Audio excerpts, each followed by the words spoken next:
एक संत ने कहा, देह को मैं मानना सबसे बड़ा यह पाप है।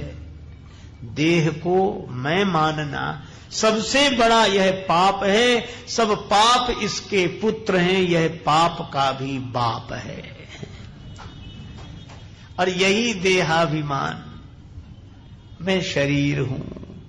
मकान में रहने वाला मकान नहीं होता तो शरीर में रहने वाला शरीर कैसे हो जाएगा?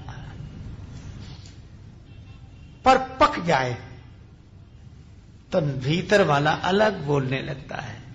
अच्छा, फिर पके हुए नारियल से कोई कितने कहेगा, नहीं नहीं तुम दो नहीं एक ही हो, भीतर वाला अलग नहीं बाहर वाला अलग, एक ही है, एक ही है। पर पका हुआ नारियल, अच्छा नारियल को कोई तोड़ भी दे तो भी भीतर वाला अलग ही निकलेगा कि नहीं?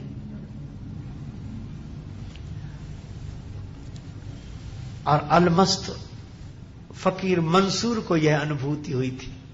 वह अनल हक बोलता था, फांसी भी दे दी गई तो भी अनल हक। इस नारियल को तोड़कर भी देखो तो भीतर वाला अलग है। यह देहाभिमान जिनका टूट गया, जो देहाभिमान से मुक्त हो गए, ऐसे महापुरुष गुरुदेव हैं। उनकी शरण में रहने वाले का भी देहाभिमान मिट जाता है।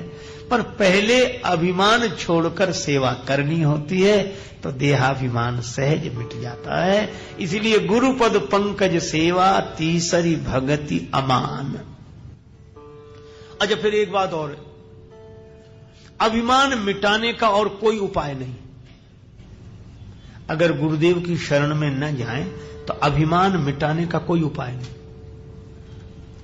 एक सज्जन मुझे मिले तो कहने लगे, मैंने तो अब तक किसी को गुरु नहीं बनाया और आगे विचार भी नहीं है। हमने कहा क्यों? बोले, हमें कोई योग्य आदमी नहीं मिलता जिसे गुरु बनाए। अभी तो हम योग्य को ढूंढ रहे हैं कि कोई योग्य मिले तब उसको गुरु बनाए। तो हमने कहा फिर तो तुम ही गुरु हुए।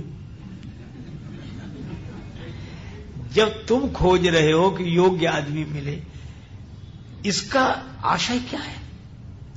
अन्यथा अर्थ न लें। अगर हम लोग सावधानी पूर्वक विचार करें तो ये अभिमान बड़ा मजबूत है जो तर्क दे रहा है। अभिमान इतना मजबूत है कि पूरी दुनिया में तुम्हें एक भी आदमी ऐसा नहीं मिला जो तुमसे ज्यादा योग्य हो। कोई एक तो मिला होता। और इसीलिए कितनी बढ़िया व्यवस्था हम लोगों के यहां दी गई कि गुरु जरूर बनाओ। कहा क्यों? बोले अभिमान टूटना कहीं से तो शुरू हो। एक आदमी को तो मानो कि हमसे ज्यादा योग्य है।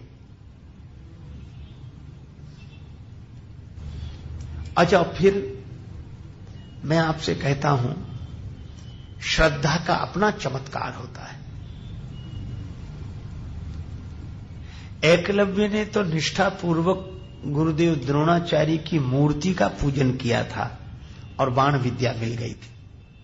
श्रद्धावान लभते ज्ञानम। श्रद्धा रखें, श्रद्धा के बिना ज्ञान की प्राप्ति नहीं होती।